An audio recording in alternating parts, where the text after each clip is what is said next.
Monday of the month. I thank all of you for taking time and your effort to be a part of the group here tonight. Like to think we try to give each and every one of us all the latest information regarding Indian Head Highway Route 210 in terms of any traffic updates, any terms of safety enhancements, in terms of things that the accidents that lead to fatalities. So all of these things and much more we try to cover on our time allotted time that we come together each month. But I thank all of you for taking time to want to be interested and gather yourself in the most update information that we are able to pass on to you. My name is Reverend Dr. Robert L. Screen. I'll be your host, your facilitator tonight, and always thanking all of you once again for your time, your effort, your attendance, and also your participation. As we normally do, I try to follow a distinct regimen, giving our first presenter the podium, a platform. Captain Philip Martin, who is the Prince George's County representative from the 7th District here in Fort Washington. And we have you here tonight, Captain Martin. I know there's some updates in terms of some recent things that unfortunately, that's so good news of things happening last week, but I'm sure you're going to give us all the updates of all the inclusive events and actions since last month's meeting. So Captain Martin, Prince George's County Police Department, I'll turn it over to you to give us your latest presentation of what you have for the last 30 days. Okay. You hear me okay? Yes, I can. Yes. Okay. I'm having some speaker issues, but I guess my mic is working okay. Good evening, everyone. Yeah, I'll just try to keep this brief. I'll start with the bad news there first. So we did have a fatal accident. This would have been on April 8th. This looked like it would have been about 9 o'clock at night, and that was on a Monday night. This was near Manning Road West, southbound on Indian Head Highway. So basically what I can reveal, our deceased individual, looks like he was early 50-year-old male who lived in that area down there. He was on some form of a unregistered moped scooter attempting to cross Indian Head Highway. So that's right near Manning Road West. That's not really no street lights or anything down there at that time of day. I was told by the Karu investigator that he was wearing dark clothes at the time. But anyhow, he crossed he crossed Indian Head Highway, and our other striking vehicle was going southbound in the #1 lane, in the left lane, and struck the decedent at that location. Striking driver stopped on scene, and Karu informs me that as of my last contact with him, there's no indication of speed being a contributing factor or alcohol on the side of the striking driver, and they will obviously be checking with the decedent. But at this time, it seems like it's a accident pretty much caused by an uncontrolled intersection and attempting to cross Indian Head Highway in the dark. So that's my bad news. Unfortunately, I got to bring that before I move on. Does anybody have any questions specific to that? No. So you said there was no indication of, I guess, DUI or speed for Nope. the driver. Nope. Contacted the striking driver, and no indications of alcohol at all, and speed wasn't a contributing factor on the day, and he did stop. Just tentatively, it may just seem to be trying to cross 210 and picking a terrible time to do it. That might be, that's not necessarily a high-speed vehicle either, so it might have just been terrible timing. Hello, can you hear me? Yes, we yeah, can. Yes, Yep. This is Peter Campanitas. Good evening. Did the crash happen on at Manning Road East or at Pine Lane? I'm told here Manning Road West. I think that's just I could look up my map real quick, but I think that's just north of Pine Lane. Yeah, so I don't was the person trying to head northbound? Southbound, I think. But he was He was There's crossing the some- southbound lanes. From what I remember when I initially looked up his address, I believe his address was west of 210. So it appeared to be trying to cross 210 to get into the northbound lanes. Okay. Oh. All right. Because it did say east, and that's why when I heard crossover, I was puzzled. So, okay, I mean, because obviously coming from Manning Road East, Yeah. sorry for belaboring the point. There isn't a break in the median. So Right, that's correct. yeah, that's why I was kind of confused. And then, but if it's west, then obviously that does make it different. Thank you. So I'm seeing Pine Lane. So that would have been essentially. Yeah, that'd have been further south of that location. Yeah. Manning Road West is the southbound side. East will be on the northbound side. So on the official documents, they put Manning Road West. It looks like I probably would have been Pine Lane because it looks like that would have been the crossover location, Pine Lane, because I believe I can't remember the exact. Actually, I can tell. Yeah, pretty much. Yeah. So either way, so there isn't a median break. Right, that's correct. At Pine Lane there is. So he would have been Yeah. coming off of his location was down there off of Holly Way. So it looks like it would have been Pine Lane trying to cross Indian Head, and there's a break right there. So yeah. Yes, it is. Yes, it is. So anyhow, that's unfortunate news. Two for the year then I believe. And so my only other update, 210 related, is we're coming up on our next enforcement day. So that's going to be on Tuesday. I'm in contact with our MSP counterparts. So they're going to have a couple squads here, commercial division, and I'm going to have a couple overlap squads, a day work overlap and the evening overlap. So we're going to go out there and try to get these the radar out there this time and try to choose some locations where we have some documented areas of speeding, after our dedicated cameras already. So we'll go out there and hopefully have as much success. We had north of 200 stops between us and MSP in March. So we're going to continue that. So this is probably 1, 2, 3, 4. So after this, there's probably just 4 overlap days left before we move to our 12 hours. And then we won't have our, I guess I haven't brought that news to this organization yet. I might have mentioned it in our coffee with cops, but officially within the past couple of weeks, the department finally released the May 19th date for moving to our new patrol schedule, which means all the patrol stations were going from 5 squads down to 4, which pretty much eliminates our once a week overlap that I've been pushing the guys to focus on 210.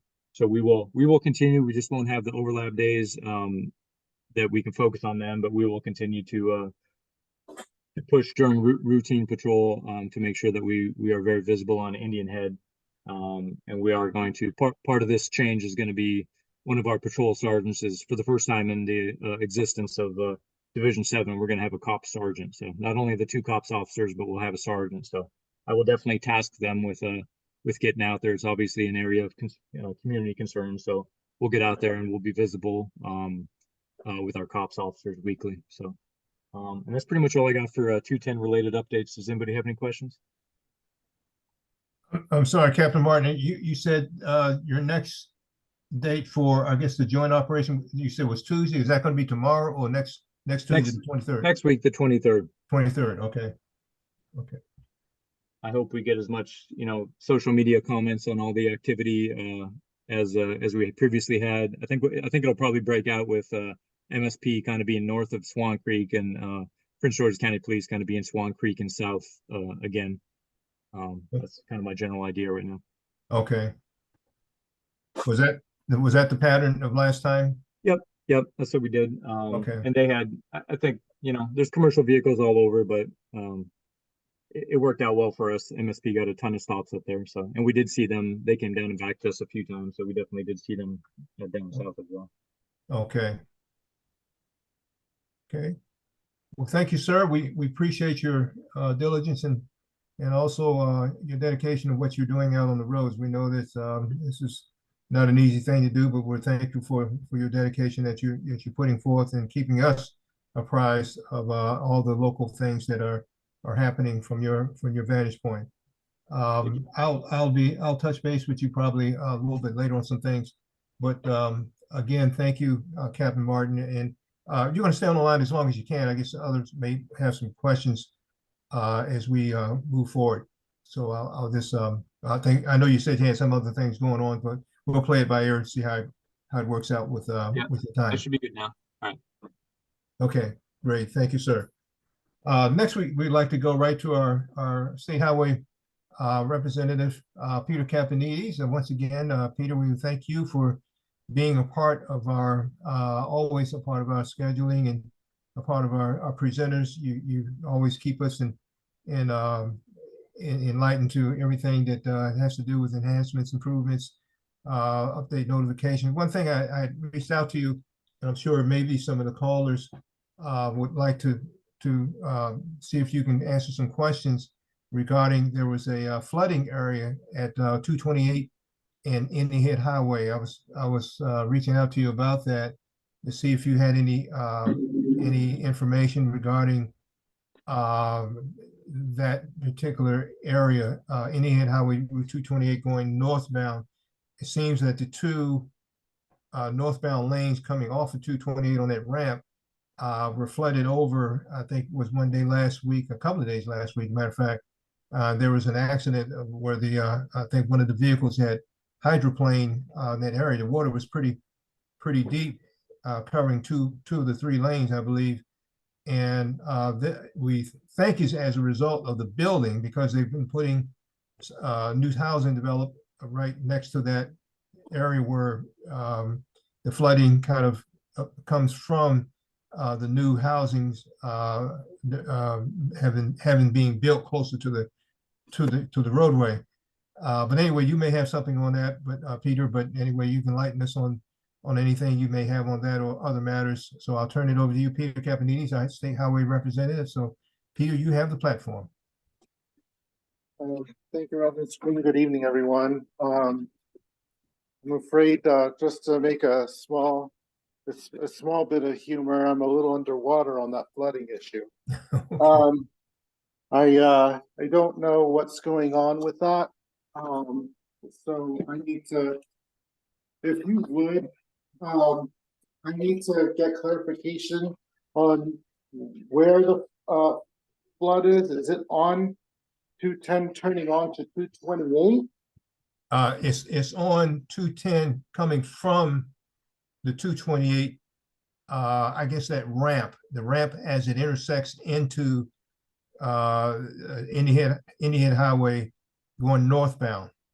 The new development there has kind of a walled structure that kind of surrounds that part of the development, and some new houses have been put up there. And I guess in the last 6 months, last week before last, I guess it was last week, when we had some of the heavier rains, and I don't know, I'm not an engineer to know how they do things, but we never had that kind of flooding of that kind of depth before they had the houses there.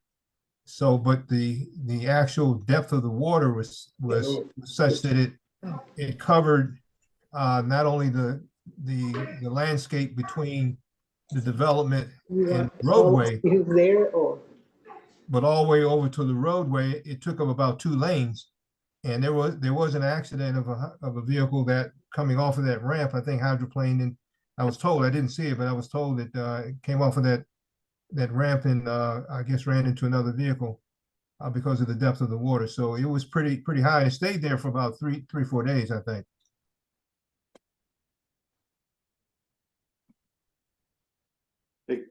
You said it covered the right 2 lanes? Yes, that's correct. That is correct. Yes. Okay.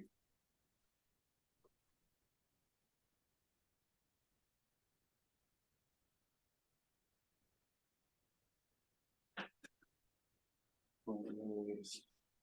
Okay. I'll get with the maintenance shop on that and see if, there's anything that needs to be done. The development are the houses built or are they being built? Both. I think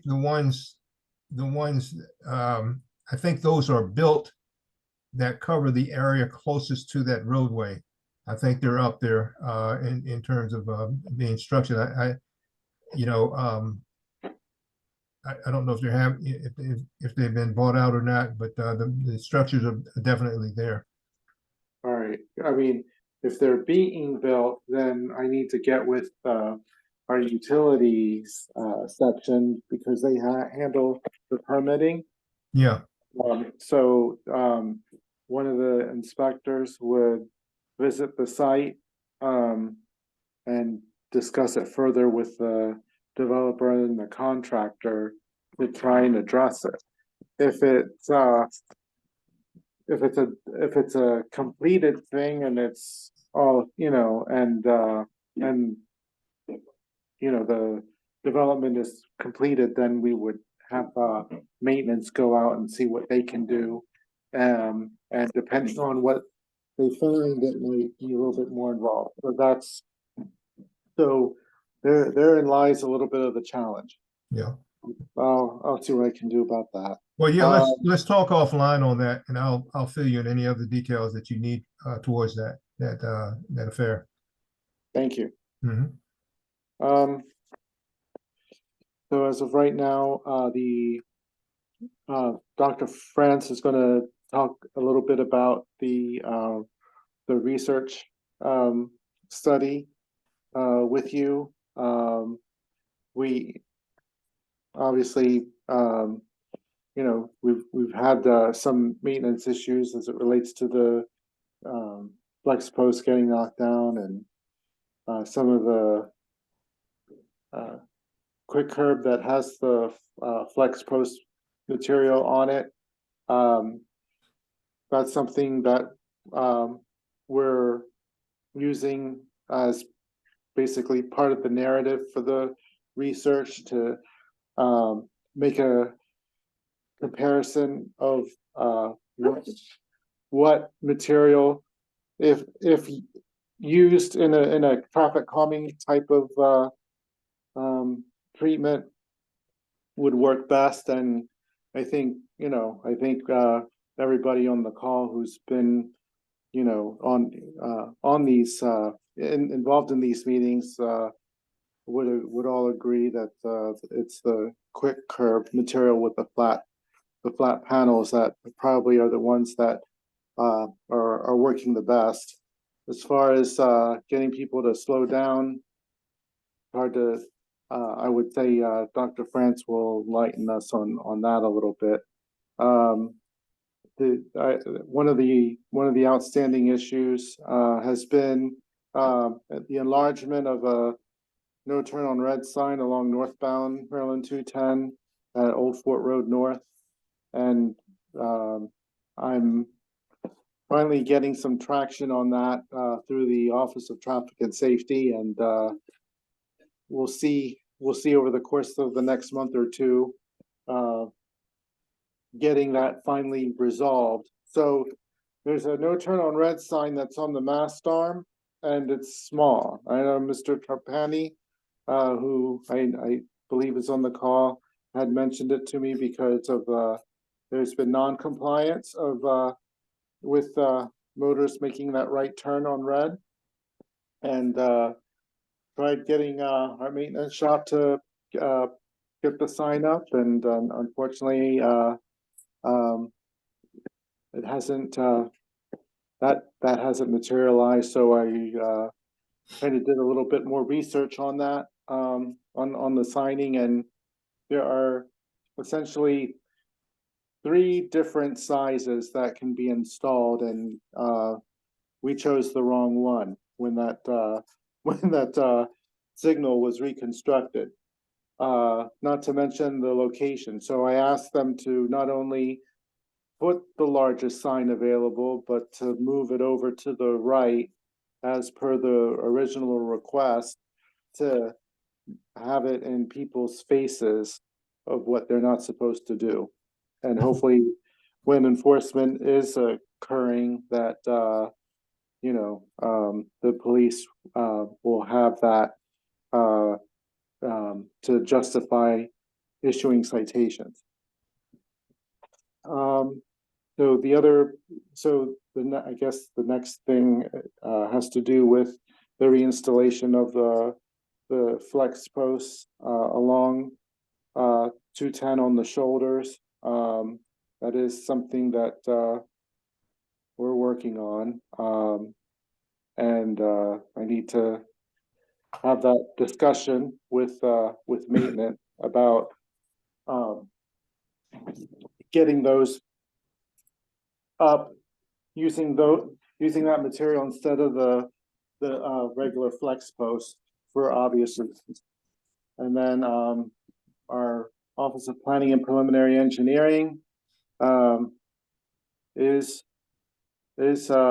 preparing for, the meeting that they would like to have with the community, for the next, 2 grade separated, locations, Fort Road North and Palmer Road. And there are some ideas that they have, on, how to handle that. We SHA would be, approaching the community on, receiving comments and feedback, regarding, how best to handle this, because that's probably one of the more developed areas, along Maryland 210. And, there has been some interest, with the, the Southern, Hospital, to either have, sort of a satellite location, for expansion, and or the possibility of relocating to Old Fort Road North, based on the amount of land that's available. But there have been discussions about that with us, FHA, and what would be permitted from a access perspective. So that's pretty much all I have to update on. Peter, I got a couple of comments regarding the sign issue that was you spoke about a moment ago, and 2 individuals say you need a really big sign, and that is what I asked for. So this sign is just about as big as in height as the signal display itself. okay, I So got in you. other words, the red, yellow, green is, all that together is 36 inches tall. That sign is going to be 36 inches tall, 36 inches wide. Okay, It's a square sign. okay, very good. Well, I hope that meets the mark in terms of what's to accomplish what it's supposed to. Me in that too. regard. Okay. Well, Peter, we want to thank you for what you've given us. I want to just use the segue which you've mentioned about Dr. France being on the line, and just give a slight introduction of Dr. France to the rest of our audience here. Dr. France is working with the University of Maryland, and for those of us who live in the southern quadrant of Indian Head Highway in the Accokeek area from 228 South, the discussion that Peter was talking about the flex poles, even though we do need them up and down Indian Head Highway, the flex poles that have been used as a project and have been placed in the area south of Route 228 heading towards Charles County and north from Charles County to that 228 area. So Dr. France, has been a lot of discussion one way or the other about the flex poles, and it's well, I know you have some things to tell us in terms of, I guess, recent information. So what I'd like to do is just turn it over to you, Dr. France, and you can give us the update information in terms of what they seem to have accomplished or other enhanced information regarding speed and other matters on the Indian Highway that I think all of us are waiting with intense ears to hear exactly how these studies are going thus far on Indian Head Highway. So Dr. France, we'll turn it over to you. Thank you, Reverend Dr. Screen, and thank you, Peter, too, for the background on latest developments. Yeah, so we're actually in the process of preparing. Every quarter we have a meeting with Maryland DOT, SHA, and Peter's on that call representing District 3. So some of these slides I'm going to show you, I apologize if they're a little bit technical, but I'll try to break them down and be happy to take any questions that you have about it.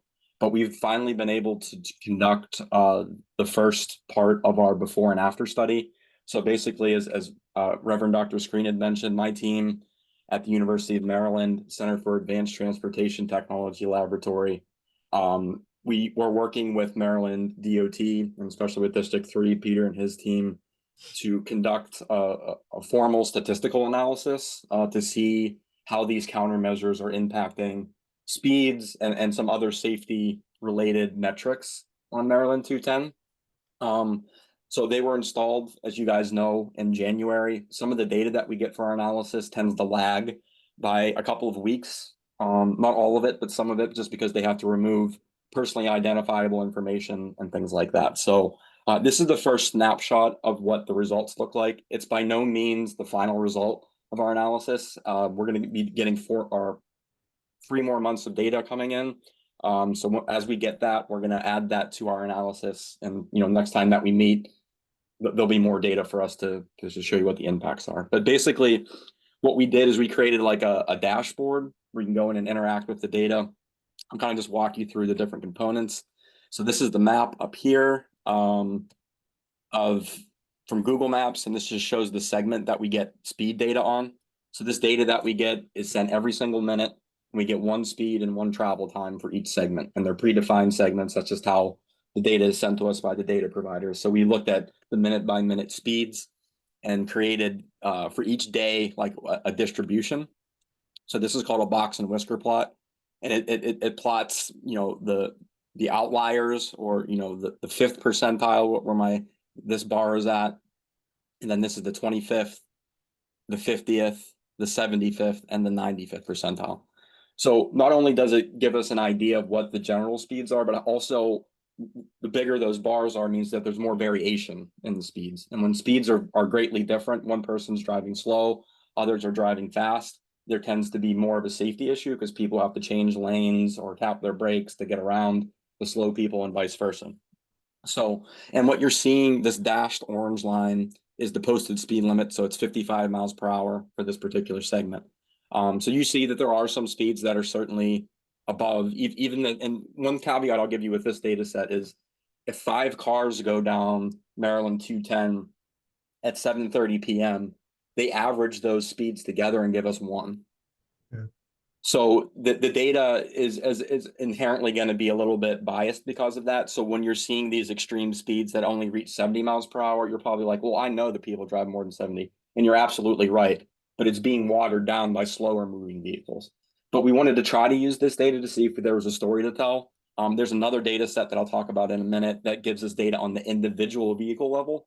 And that looks like it might be pretty interesting. But what we're looking at here, you can see the general trend in the shape of these box and whiskers over time. And this goes back till December of 2023 on the x-axis, and then the speed is here on the y-axis.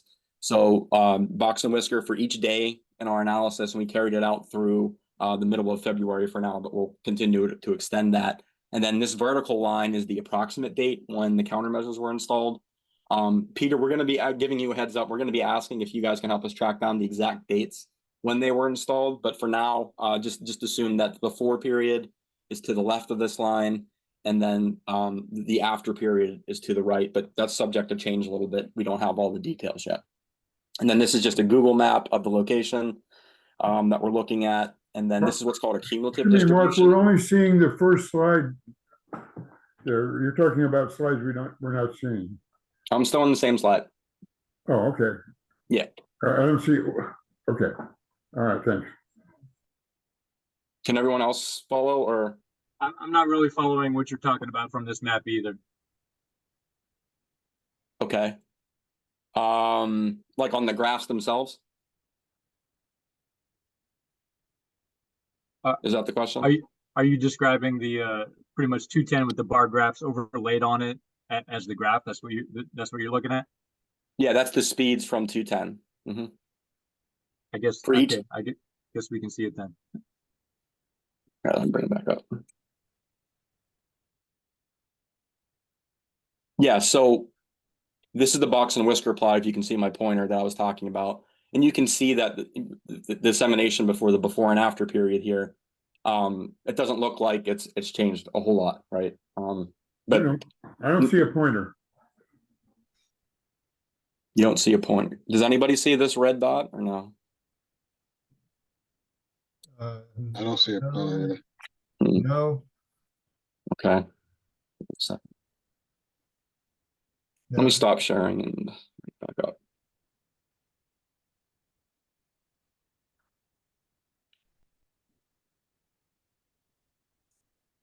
Uh-oh.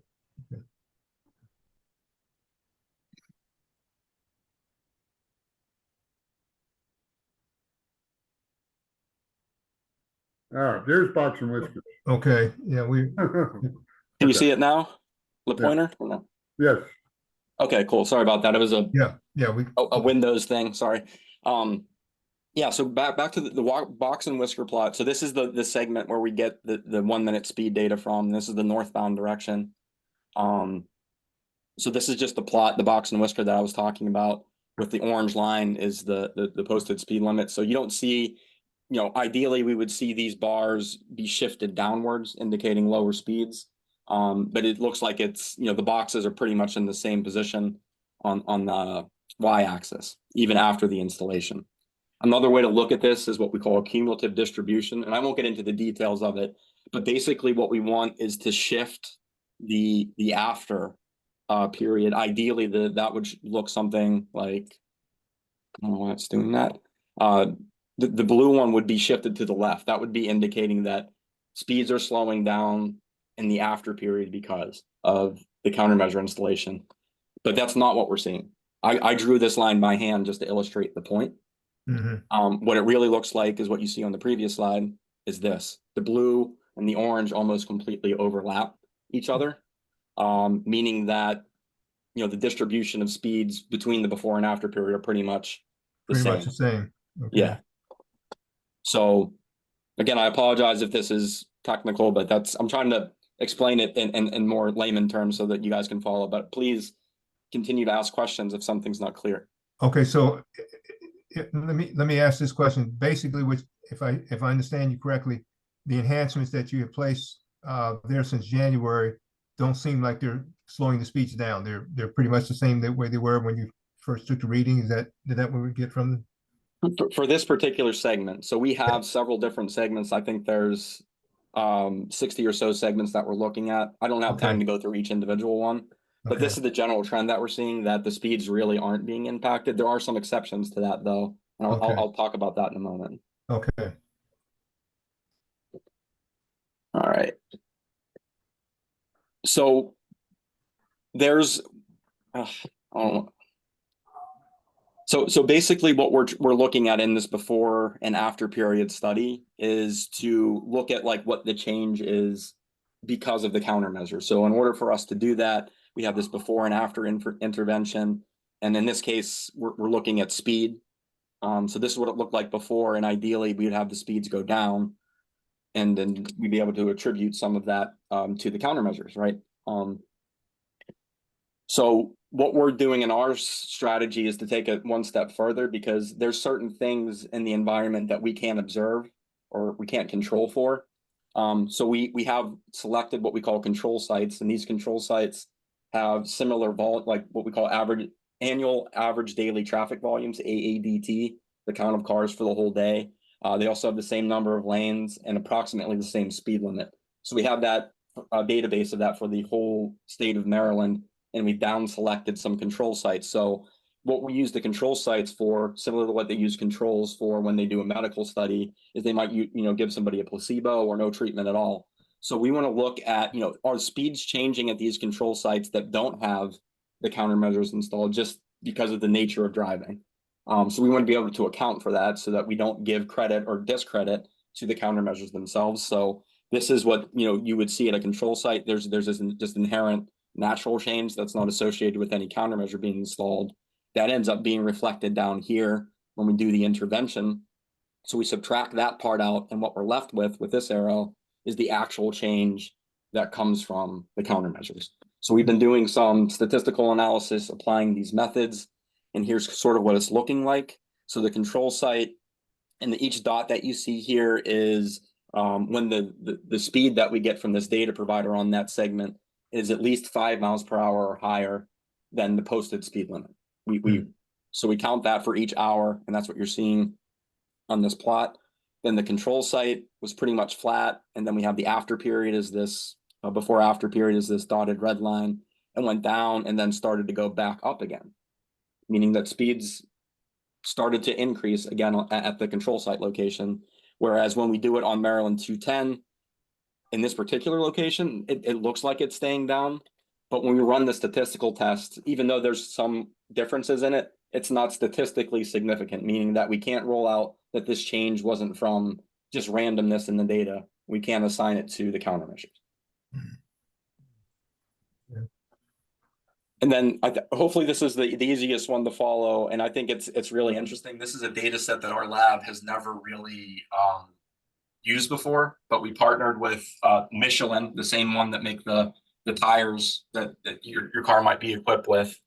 And what they do is they work with insurance companies, and people install apps on their cell phones so that they can monitor how people are driving. So if you're a safe driver, they'll lower your premium. So people sign up to do this, and they're basically passively collecting data as you're driving and are marking events if you accelerate too hard or brake too hard, those kind of things. And then they strip, what they do is they strip out all the personally identifiable information and send us just those observations of those events. So we have that, but it's only through the month of January. So it's really just a few days of after the countermeasures have been installed. So this is, again, one that's certainly going to change, I think, as time evolves. But what we did just to get familiar with the data is we looked at November of 2022 through January of 23, and then the same time period the following year. So November of 23 through January of 24. So the blue is the 2022 and 2023, and the red is the 23 and 24. So what we're looking at here, even though this doesn't perfectly straddle the countermeasure installation period yet, because it takes time for us to send that data to us, is what we're seeing is, the acceleration ones don't look to be all that much changed for this month. But what we do see is pretty significant increases in the harsh braking events. So people are probably driving maybe a little too aggressively and need to either slow down or come to a stop. So that's what we're seeing. And then the same thing with this overall speeding. They have a bin for that. And again, this is coming from individual vehicles. It's not aggregated together like the previous data set that I just talked about. So for a speeding study, this is ideally what an engineer or researcher wants to get. We just don't have a data source that does that outside of the automated speed enforcement cameras, which we did have access to, but we know that vendor's on their way out and the new one's on the way in. So this is kind of the best data that we have to look at individual vehicle information. So just to put it into context, the braking went from about 20K up to about 23K.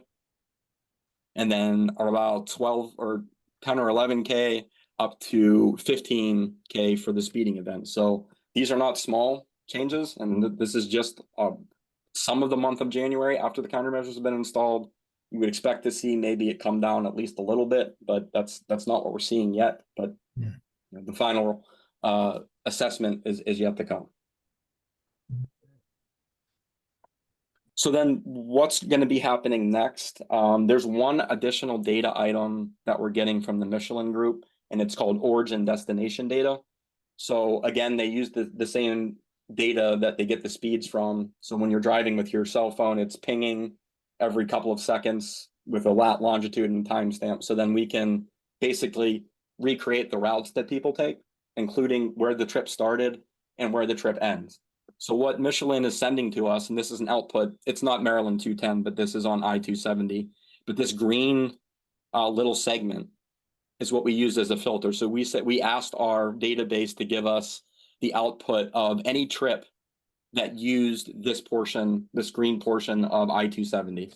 And then the output is this map that's different shades of orange and blue. So orange are the origins, and the darker the shade of orange means more trips originated from that area. And then the blue is the destinations. And again, the darker the blue, the more destinations were there.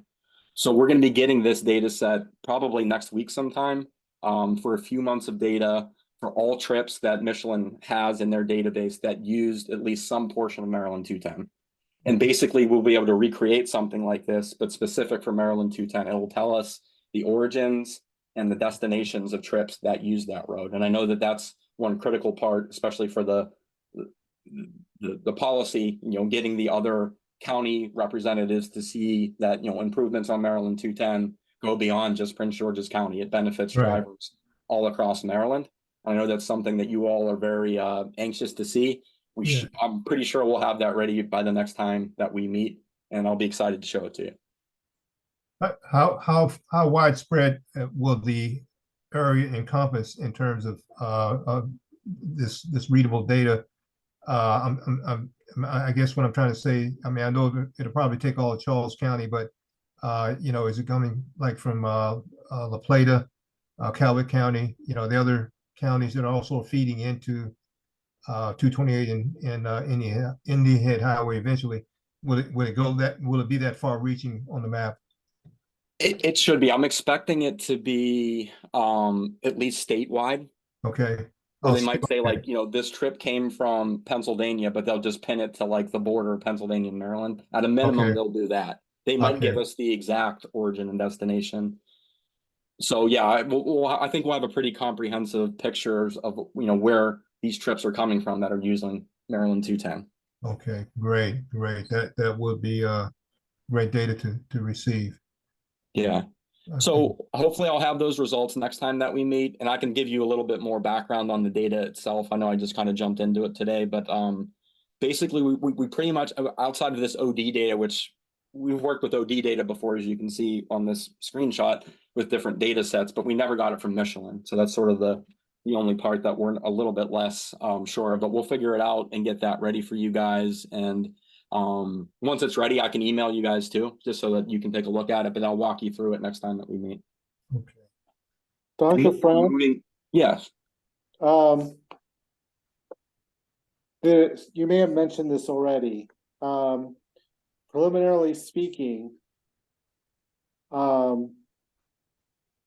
is the sections that have the flat panel quick curb, is that where are these the areas that are seeing the most effect with respect to the braking? We haven't dissected it at that level yet, Okay. Peter. Yeah, Okay. we just got this data actually last week, but we're going to be doing that. We're going to break it down like by the treatment types more specifically. But this right Okay. now is just a general capture. Yeah, I asked the question because you were kind of hinting at it, and I'm like, Yeah. please, I know, I can, I'm channeling Ron here. Please tell me, Yeah. We want a success story, but yeah, it might be yes, in I there. do. Yeah. Or a pleasant surprise. Yes. I'll take a pleasant surprise. Right. Yeah. And then, just to show you where we're moving with the Michelin event data, this is the same bar charts that I showed, but this is put on a map. And right now, these are just the braking events. So the color might be a little bit small to see, but this is just, they bin the change in speed, which is the acceleration, basically. And then they map it. So the taller the bar is, the more frequent that particular, a deceleration rate was observed. So We're not seeing a different chart now. okay. Let me stop sharing again. I'm outside of my PowerPoint, so that maybe why that's blocked me. Okay.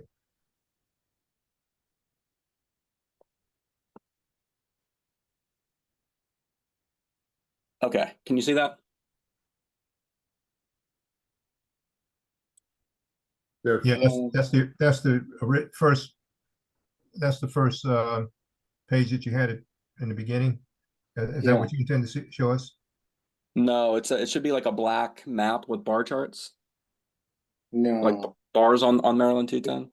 Well, it's a black map, yes, and but it looks, but it does look like the first slide that Hmm, we saw. It has okay. the orange and red bars. Yes. Okay, you can see that? Yes. Yeah. Yeah, so this is just another way of looking at the data. And I'll zoom in here so you can see a little bit better. We have these bar charts that show, like, on each of these segments, the acceleration and deceleration. The different colors are the range between the differences, and the taller the bars are, I mean, there's more counts in that bin. So it's just a way to put like the data on the map itself.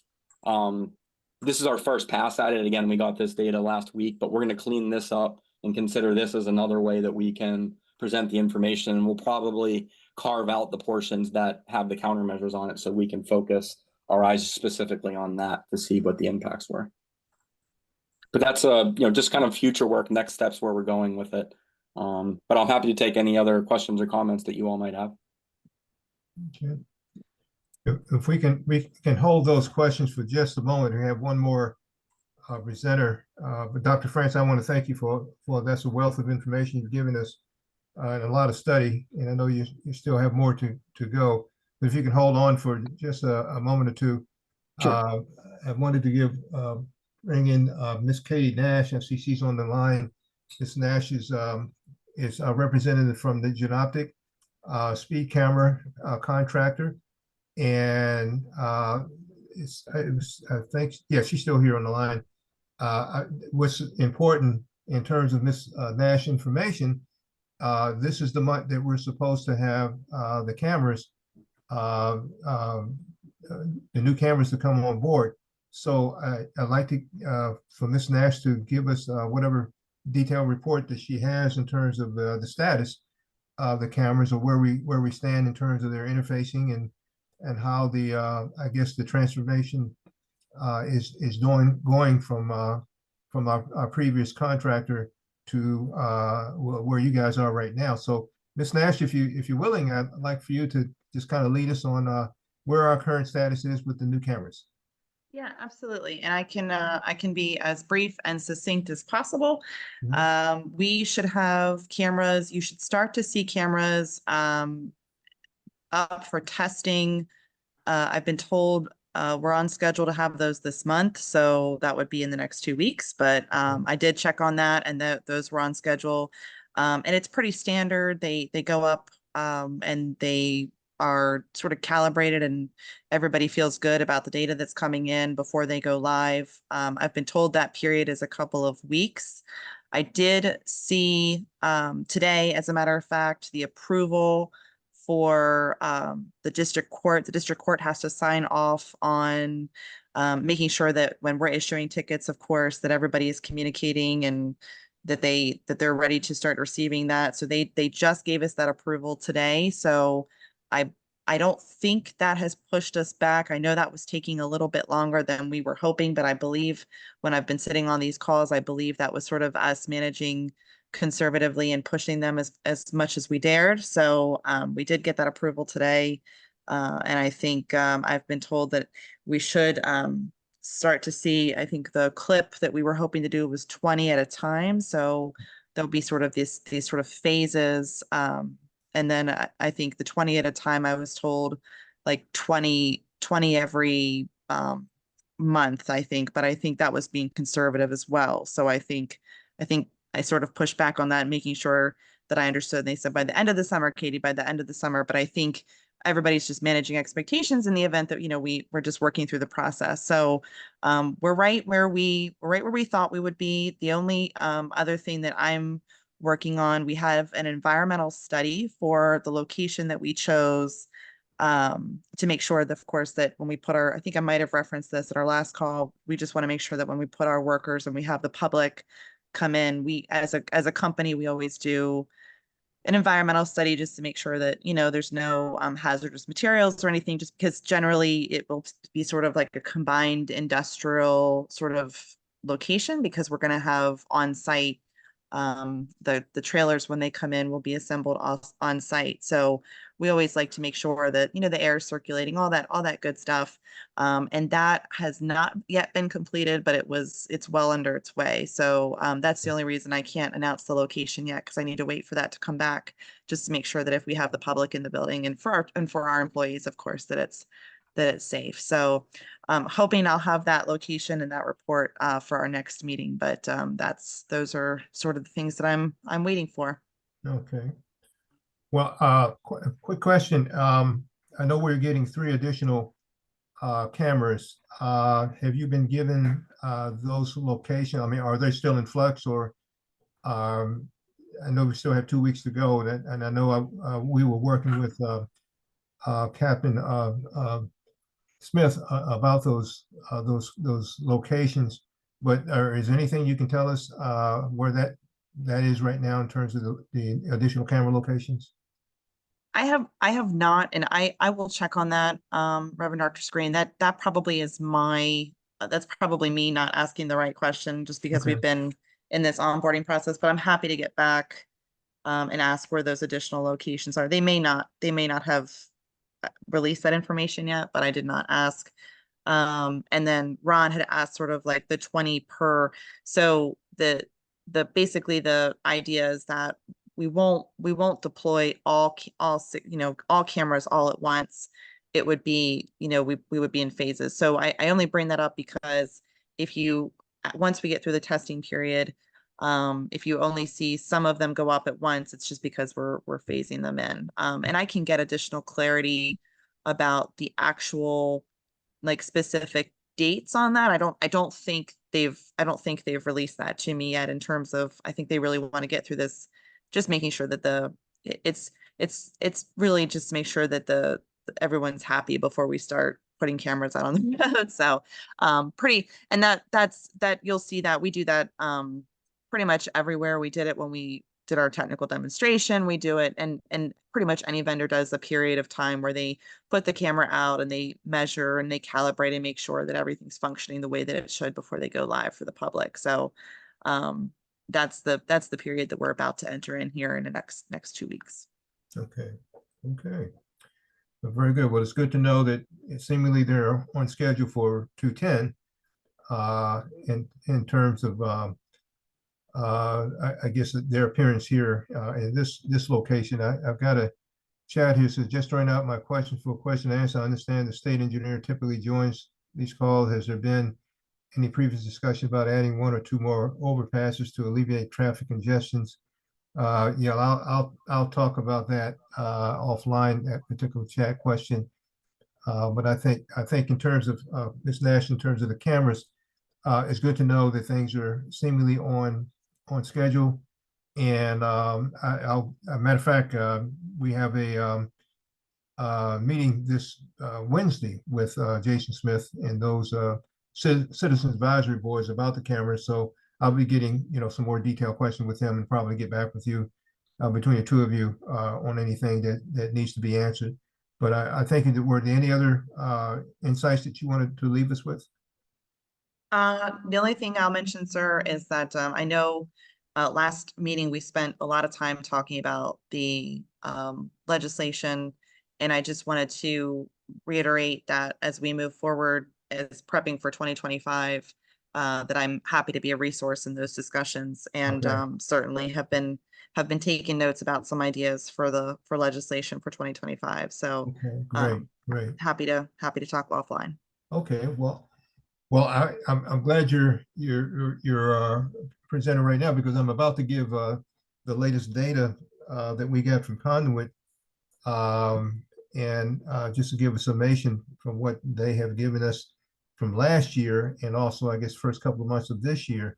And then for the remaining time we have, we'll just open up for open discussions for anything that you in the audience want to have an answer towards, and hopefully we can answer all of your questions.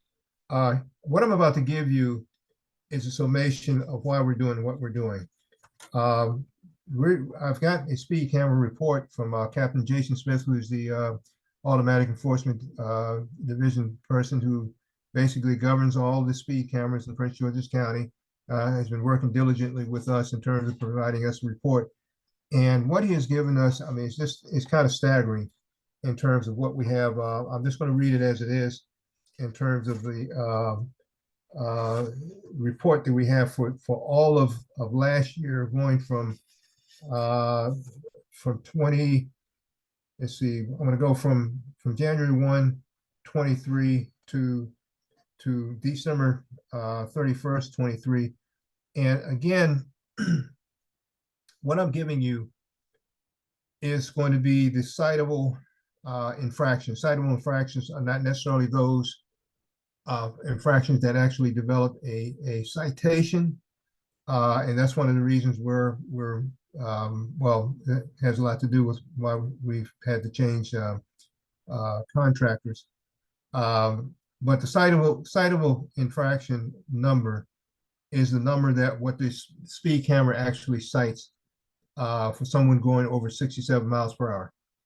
And of course, we know that the emergency vehicles that had to be vetted out, police, fire trucks, ambulances, that sort of thing.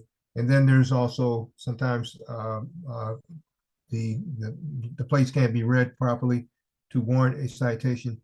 But the number I'm about to give you, it's really in the ballpark of what's really happened. It gives you an idea of how many people are going fast, how many people are going over 67 miles per hour. All of that data is correct. I mean, this number I'm about to give you is actual in terms of how many people have actually been going 67 miles per hour and above.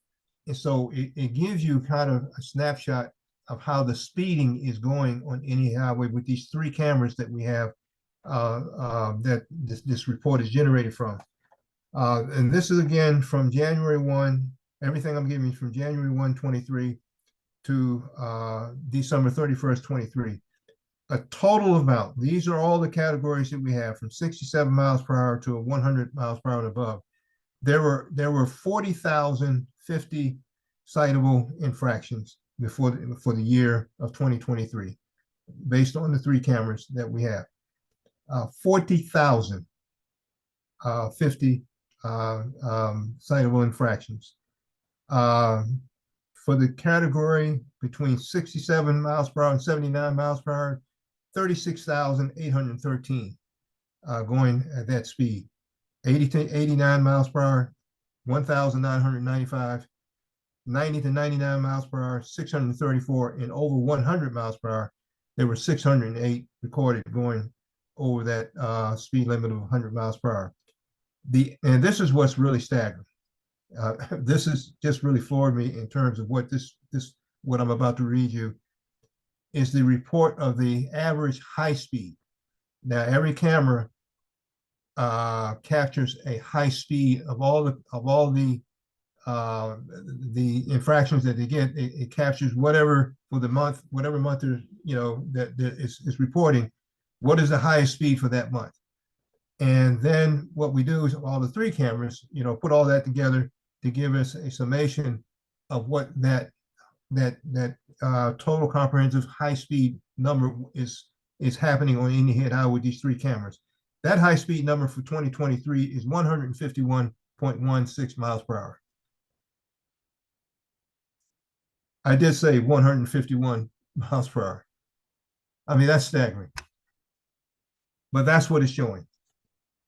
That's for the year of 2023 in summation of those numbers I gave you. Now, moving into 2024, from January 1 to February 29th, January 1 to February 29th, these 2 months together, and it's 6,162 people going over in the citable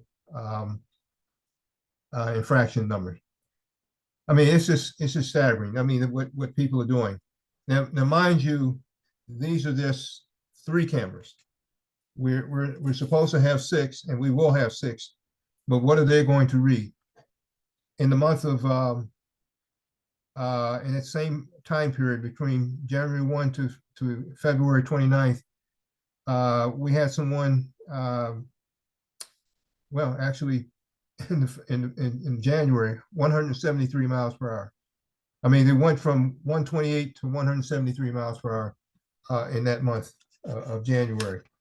So when you, perhaps you want to know why are we doing what we're doing, why we're reporting, why are we taking this time? Because of those numbers are why we are doing what we're doing. There was some discussion about the insurance, I think, for a moment, insurance, car and auto insurance that we're paying. And I guess all of you should know that because of Indian Head Highway, all of you living around Indian Head Highway probably know that you're paying higher insurance rates. I guess you know that. I was an underwriter rater a long time ago when I was back in getting my bachelor's degree at Howard way back in the 70s. I worked for Geico part-time. And I can tell you there's a probability, I guess, what do you call it? All insurance companies have like a kind of a probability kind of status based upon where you live. And if you're living in a high impact area, which is what we all are doing with Indian Head Highway, you're going to pay more just for being in the vicinity of those high impact areas. You're paying more. I guarantee you, all of us are paying more by being close to Indian Head Highway. And that's just a fact. Just to give you a personal idea of what we're talking about on my own personal situation.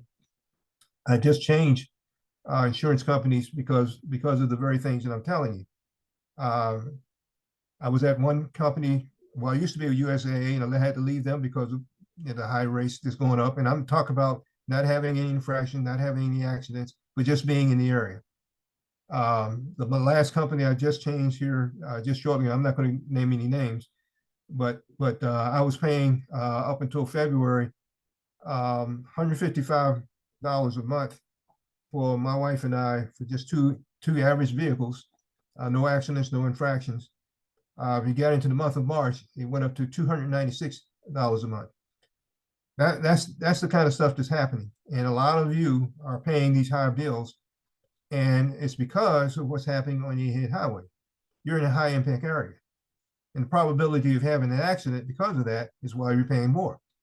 So, our neighbors, our friends, those who are close to us, those who are people who are running in everything but the kitchen sink, we all are paying more.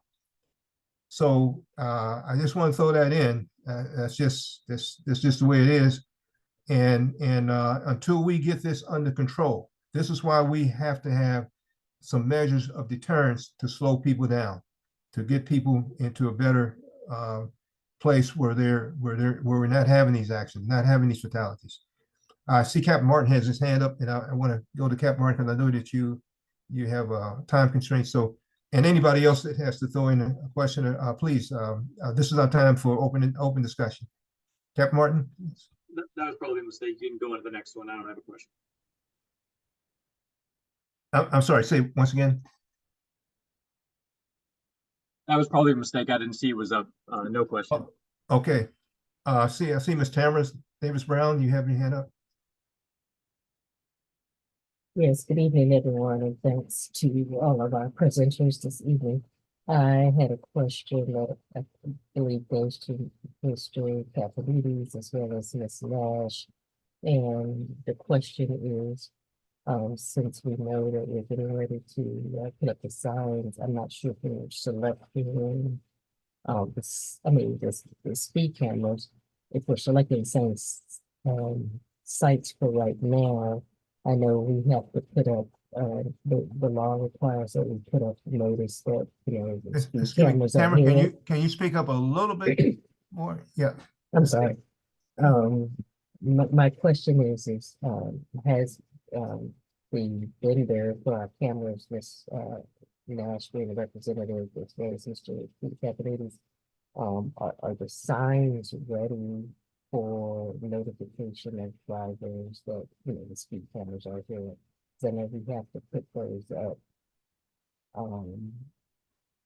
Those signs have to go up, so either we're using the same sites for right now, and then wherever the other new sites are, we will still have to get those signs, and so I was wondering if those signs are working in conjunction with SHA to get those signs prepared and to be put up when all the locations are ready. So there was a similar question that was asked last week about this, it was with respect to maintenance.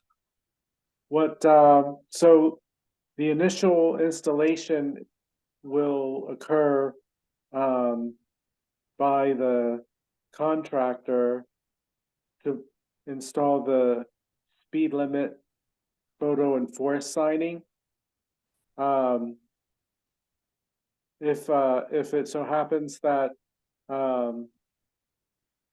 any of the signs get knocked down, the question was who would maintain it, and it would be SHA would assume maintenance for that, but the initial installation would occur with through the contractor when the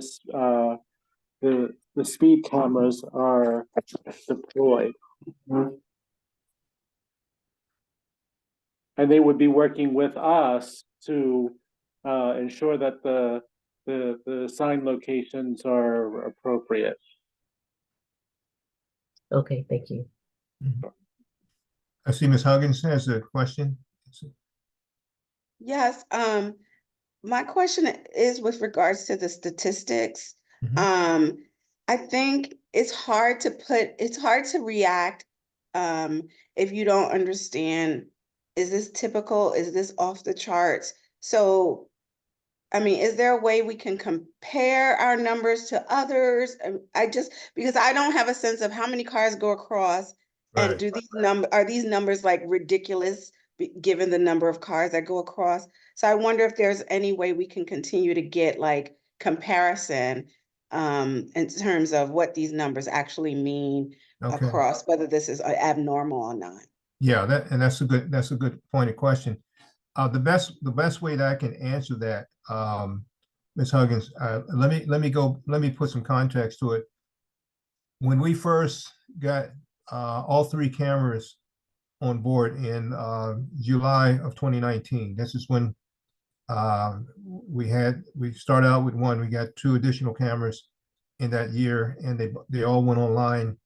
I think in July of 2019. At that time, I think the first 30 days, for a 30-day period for three cameras, they were getting like about 6,000, close to 6,000 citable infractions for a 30-day period. That was extremely high.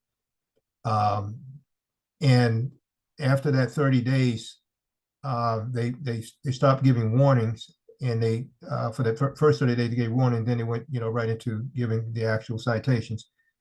Things plateaued somewhere around, I guess they started about 5,000, they start plateauing, I guess around 4,000.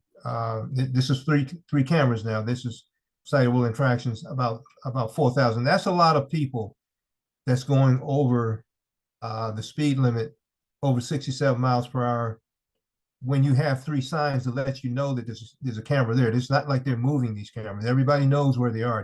These cameras where we have now have not been moved since 2021, the summer of that year. So it's like, okay, I know, everybody knows where they are, but they're still going at these high speeds.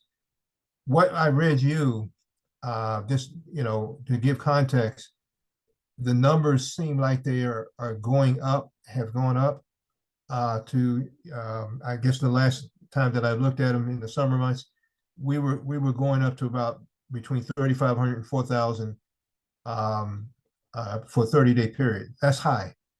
That's very high when you take in context the cameras are not being moved, and people are still, we got an average speed of 151 miles per hour.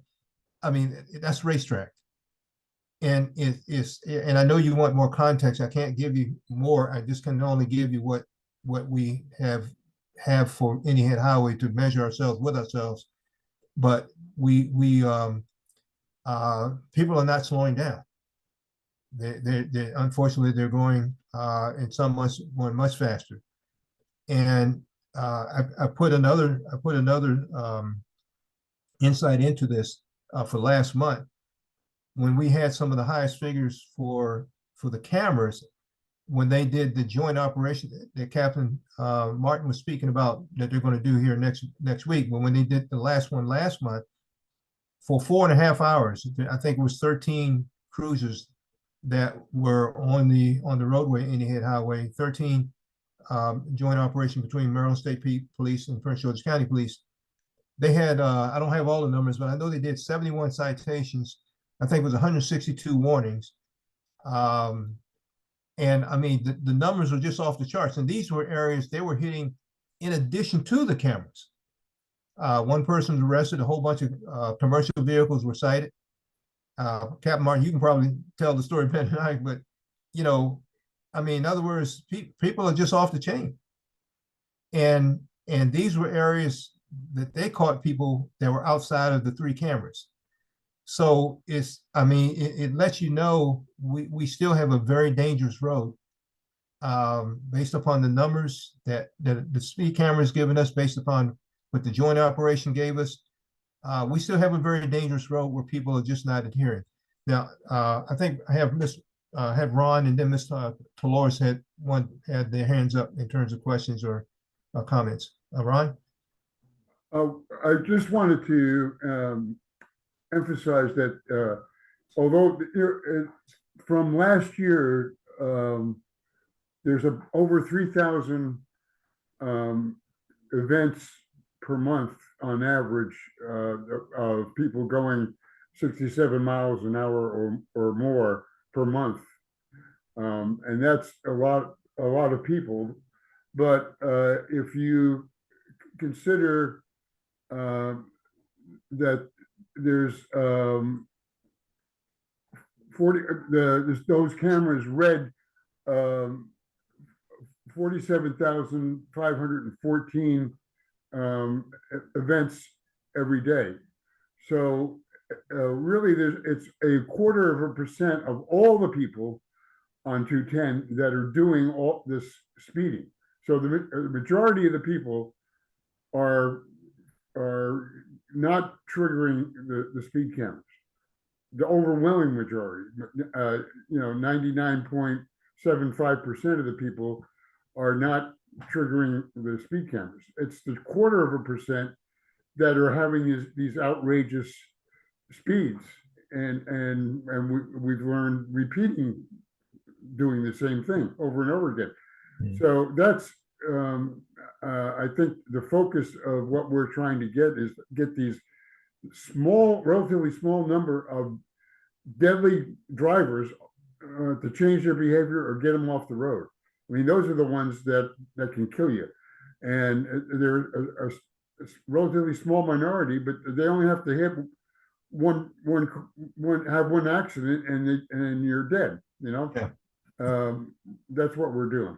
Yeah. Is the new contractor going to commit to continue to give us these data numbers? We certainly are requesting so. Yes, that's one of the things. With Captain Smith, he's been dedicating himself to give us these reports. So that would be certainly, without question, what we're looking for.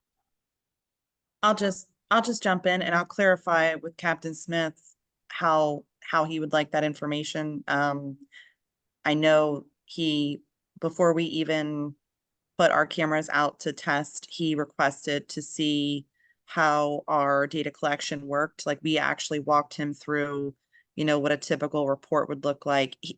We didn't know it at the time, but he really was looking to ensure that data was easily digestible and communicated out to the public. That was I would say the main pain point.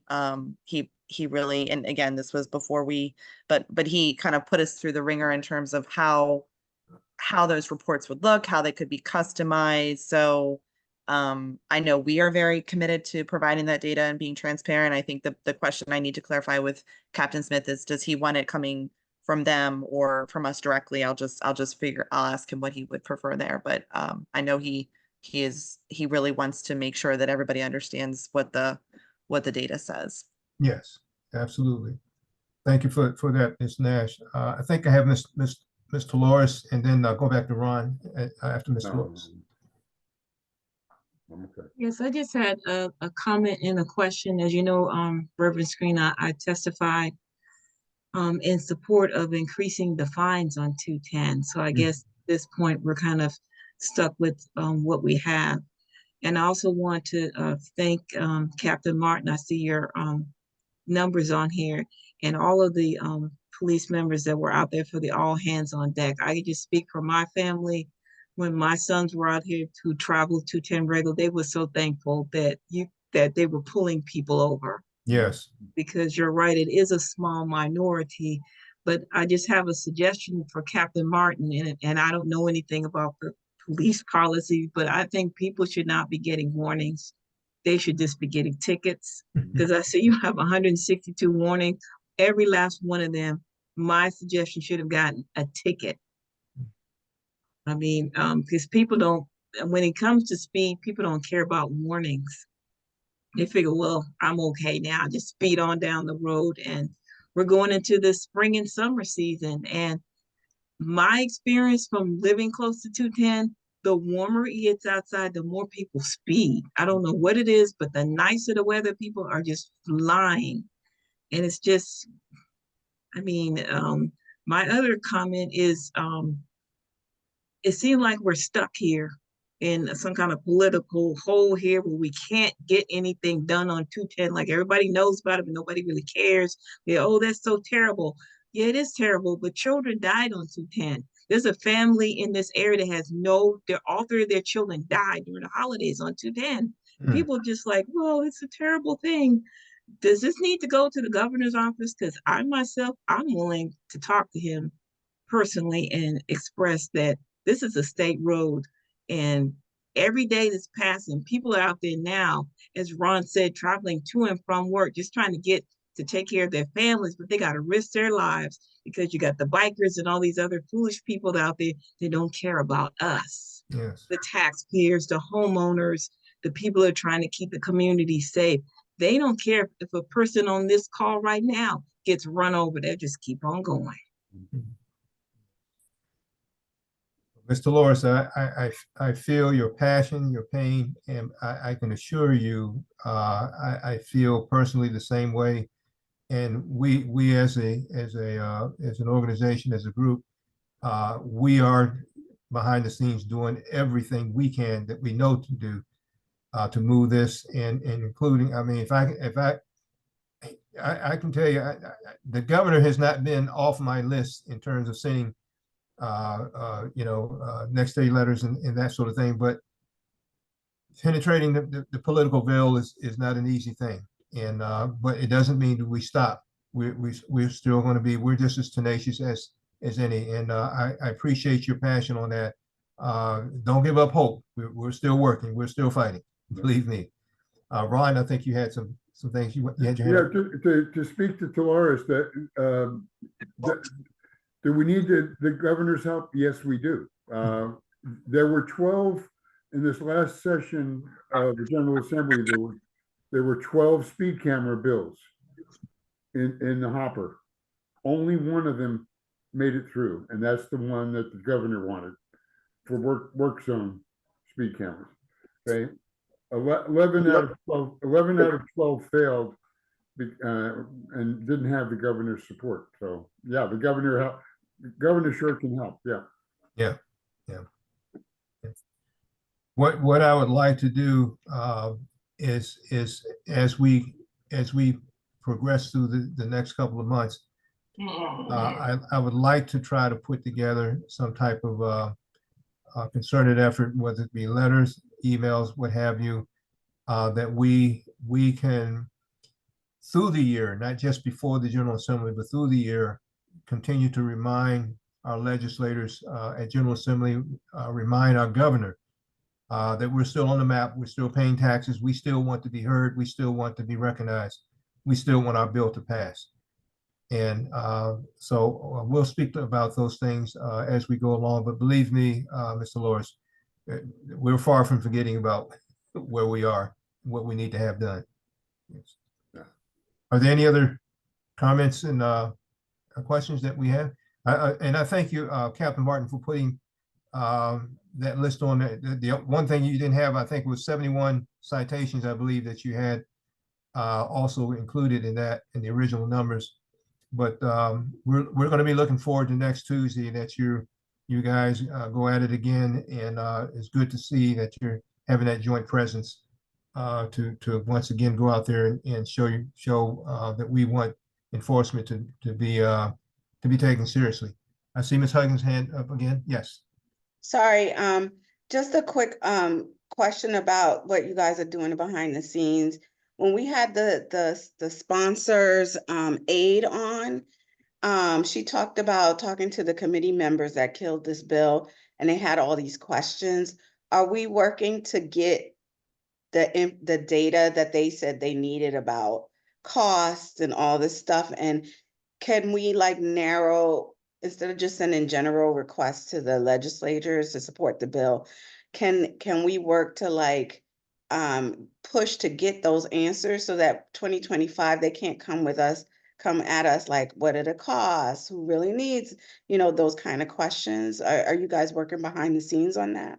Yes, I'll just put it in a venue, and I'll just put it in a straightforward answer, saying yes.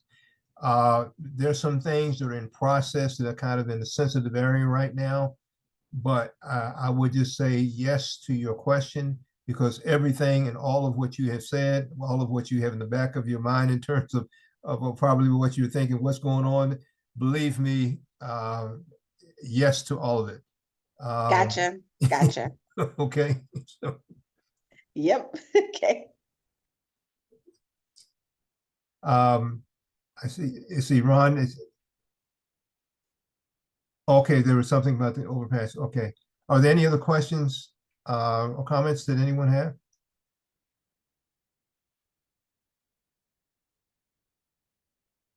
Well, listen, thank all of you. I think it's a little late. We kind of went to 8:30, and I know it's a little late for us, but I think this has been a very good gathering meeting.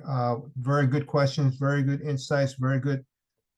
I think overall things, the interchange between questions and answers.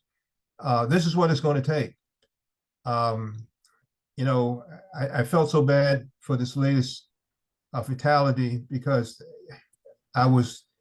the irony about this latest fatality that happened, last week, a week ago today, I was actually speaking to our HOA members about the failure of the bill, HB 974 failing.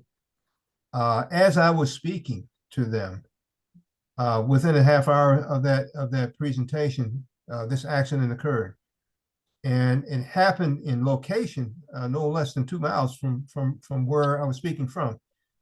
So I mean, it lets you know just how volatile, how dangerous, how unexpected, but how seemingly consistent the loss of life on Indian Head Highway continues to happen. We need better answers. We need better conditions. We need better all over in terms of safety and civility. I pray that you do not give up hope. We put a lot into this last effort, but we're still not going to settle for a final no. We're continue to fight. We continue to move forward. We continue to find out what is it that we need to do so we can have things moving forward for next year. Now, Mr. Loris says, I'm writing the governor. I think all of how about this? Why don't we get something that all of us can write to the governor? Now, I think that might be something we can kind of contextualize in some kind of way, which we can perhaps move in a concerted effort in that way.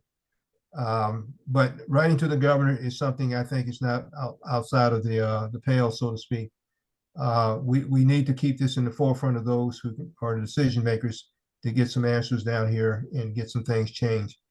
I think one of the big things that we can look for in terms of a positive outlook is that the new cameras will be coming here first, from what my understanding, and seems like we're on schedule for this month for them to be interfaced and in place for the month before the end of this month. So that's something good to look at, good to look forward to rather, and understanding that we also will get 3 additional cameras from the ones that we have out there today. So we do have some things to be thankful for, do have some things that are positive. We're just going to hang on to our positive. We're going to hang on to our momentum that we are moving forward, and do what we need to do to move this needle across the finish line for next year. But keep up your passions and continue to, I pray, work with us, because we're certainly going to try to work with you. Ron has put there, we've been doing this for 7 years, and other years are not a problem. And that is the truth. Any last comments or questions that anyone has? Okay. Well, please be safe. Be aware. Please watch yourself and your loved ones on this roadway. It is just very unpredictable. We all know the story. Don't need to go over it again. But I just pray the Lord will bless each one of you, keep you safe, guide you until we come back here the next time. Our next Monday meeting will be May the 20th. So someone said, what about the White House transportation person? That's Pete Buttigieg. I guess he's not out of the question in my list either.